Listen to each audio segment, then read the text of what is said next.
Welcome back. You're watching 101. We're speaking with Ethiopian filmmaker Haile Gerima. You actually got to America. You started making films, and your 1993 movie, Sankofa, was actually a real struggle for you because 9 years to raise the money for that. Yeah. So how did you manage to finally get that together? Well, it must have been a lot of satisfaction when it actually was a success. Oh, yeah. When it came out is really when I got repaired. Before, to do it so much, it did cost so much in my own physical and mental state. When the film opened and I saw this whole line of black people and progressive white people, I was just vindicated and healed in the process. But the journey was very difficult because here I embarked on a subject matter on slavery.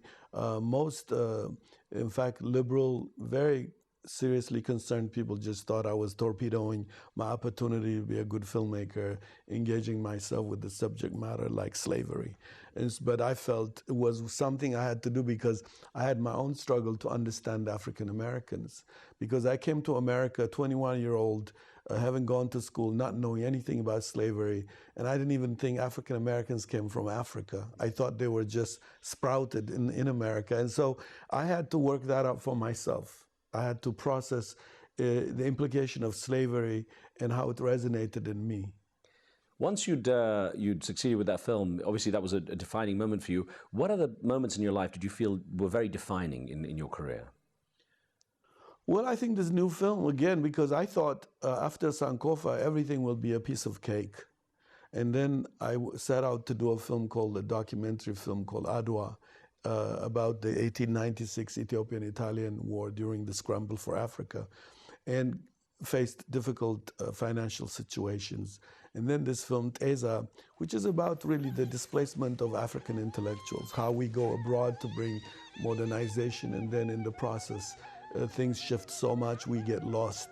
And so it was a critical film to do, but I faced so much more problem to raise money for that than even Sankofa. It took literally 14 years to finish this film. Were there any specific mentors in your life? My father, I would say, because that was the first struggle I had, is with my father, and to live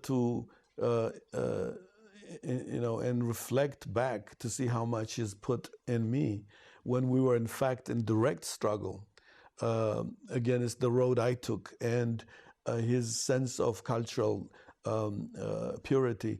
Out of that, I synthesized a very powerful mentorship relationship with my father. Considering your distaste of the Hollywood machinery, how important is it to you still to be recognized by that as a valid filmmaker, to get the awards, to be recognized at that level, at a peer level? Maybe when I was 40, maybe when I was 50. Now you wouldn't believe how uninteresting it is to me. The most thing that matters to me now is where do I get now? I have like 15 scripts sitting around because all I do is write scripts, because you can't, really, you have no excuse not to write a script while you can say I didn't have money to do it. So my thing is always this obsessive search to find my next money to do my next movie. And so it's really, I've been fortunate, even the kind of recognition I have coming from a small town. I didn't grow up for limelight. It's unlike Americans, for example, my classmates, friends I knew, they grew up from limelight. They have fixation with light. I do not have that because I grew up in a very humble circumstances. Even what I get now, I sometimes don't think I deserve it. I feel like when I think about my father, I'm a fraud because he was so an impeccable storyteller, an epic poem writer. And so my standards are really entirely different. Does the financial struggle to get the films made kill the creativity in any way or hamper it? It does affect a great deal. You rust from movie to movie. For me at least, a rhythm, because I like to write, direct, and also edit. What I see here is it's so important to at least in 3 years be in a new movie.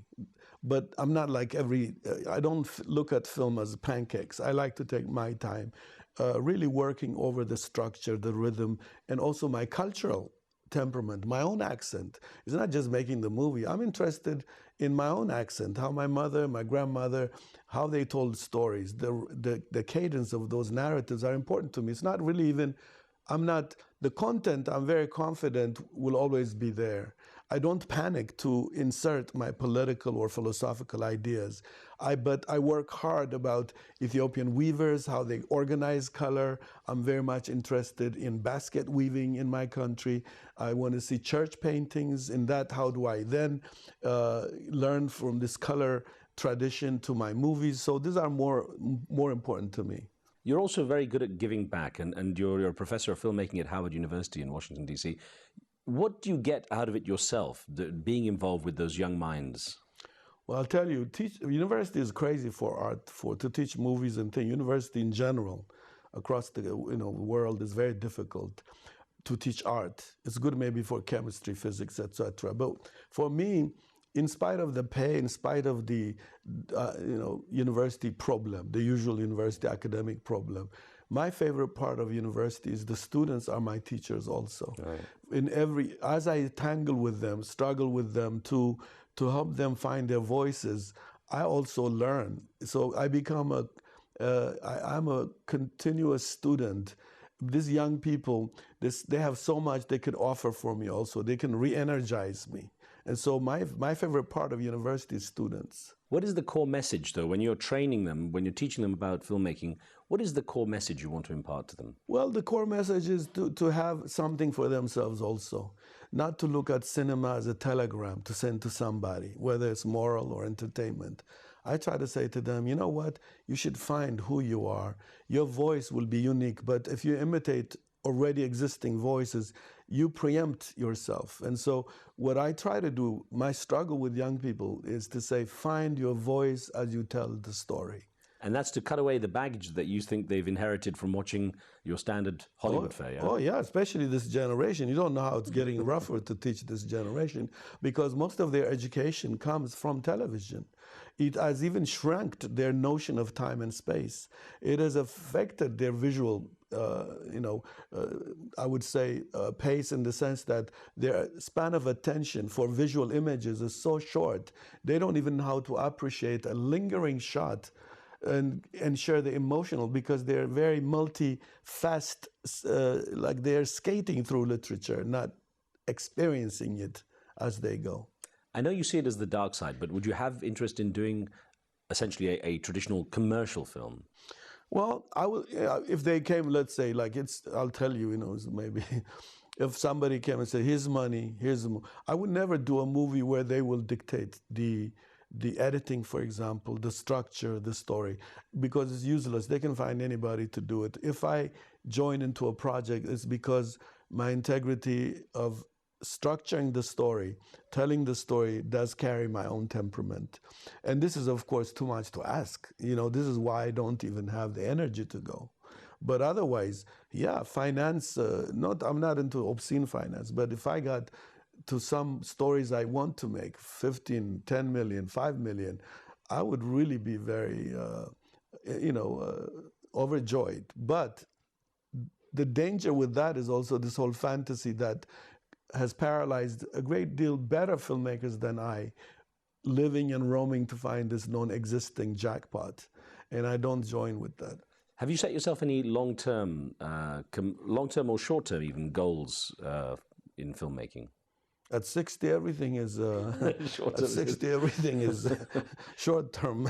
No, you wouldn't believe it. I live every day like I'm going to live 100 years. Why else would I be writing a script? Last night, for example, in my hotel room, I'm rewriting a script that I wrote 3 years ago, rewriting it to see if it can also be produced. So I would say to you, I live like, until the last minute of my life, I will be writing a script, at least if I'm not making a movie. So how would you like to be remembered? What would you like your legacy to be? For young people, I would like to be, I would like to say, I would like to be a symbol of resistance, where in a society that wants to destroy their individual quality. And even in that, I'm an imperfect example, but that's what I would say. Well, Haile Gerima, thank you very much. It was a pleasure talking with you. Thank you very much for having me.